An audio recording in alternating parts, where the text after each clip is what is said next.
नमस्कार, स्वागत है आपका इस खास वीडियो में। आज हम बात करने जा रहे हैं आईपीएल की उस टीम की जिससे इस बार उम्मीदें बहुत ज्यादा हैं, क्योंकि पिछली बार भी इस टीम ने बहुत अच्छा किया था। अच्छी टीम है, अच्छे खिलाड़ी हैं, अच्छा प्रशासन है, मैनेजमेंट बहुत अच्छा है और जिस तरह की परफॉर्मेंस रही है, अब उस परफॉर्मेंस को एनहांस करने का वक्त आ गया है।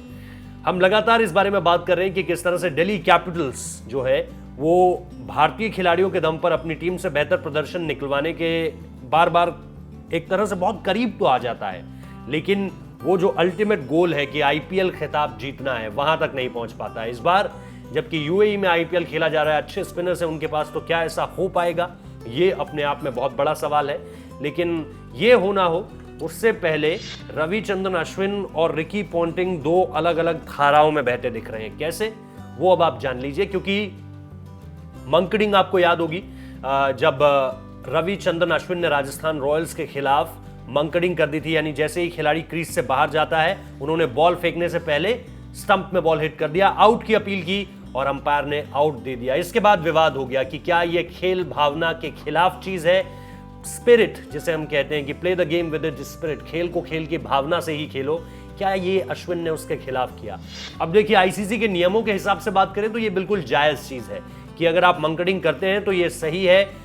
जो बैट्समैन है या जो रनर है उसको एक्स्ट्रा एडवांटेज या इस तरह से कह सकते हैं कि उसे किसी भी तरह की कोई अतिरिक्त एडवांटेज नहीं दिया जा सकता।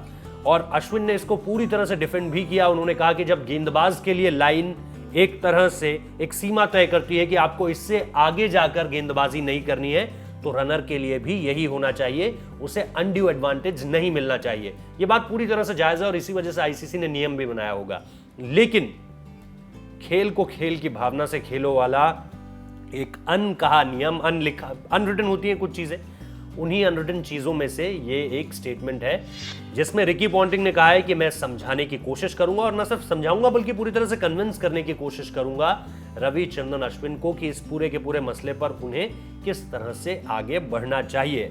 यानी रविचंद्रन अश्विन जो कि उस वक्त पे किंग्स 11 पंजाब के कप्तान थे, अब दिल्ली के लिए खेलेंगे और एक गेंदबाज के रूप में खेलेंगे, एक टॉप स्पिनर के रूप में खेलेंगे। टॉप स्पिनर मैं इस तरह से कह रहा हूं कि उनके कद के लिहाज से, और खास तौर पे जब टूर्नामेंट यूएई में होना है तो उनके ऊपर जिम्मेदारियां और बढ़ जाती है, क्योंकि यूएई के जो डेक्स होंगे वो बहुत ज्यादा फ्लैट होंगे, उनमें स्पिनर्स को बहुत ज्यादा मदद मिलने वाली है। तो ऐसे में जिस भी टीम के पास आईपीएल में अच्छे स्पिनर्स होंगे उनके बारे न्यारे होने वाले हैं। लेकिन अगर शुरुआत में ही दिल्ली कैपिटल्स और रिकी पॉन्टिंग के बीच खास तौर पर जिस तरह का संबंध देखने को मिला है, बहुत ही एक अच्छी कमराडरी है और एक अच्छे कोच के रूप में रिकी पॉन्टिंग को हमेशा से देखा जाता है। आप मुंबई इंडियंस के साथ उनका सफर देख सकते हैं, कितना शानदार रहा है।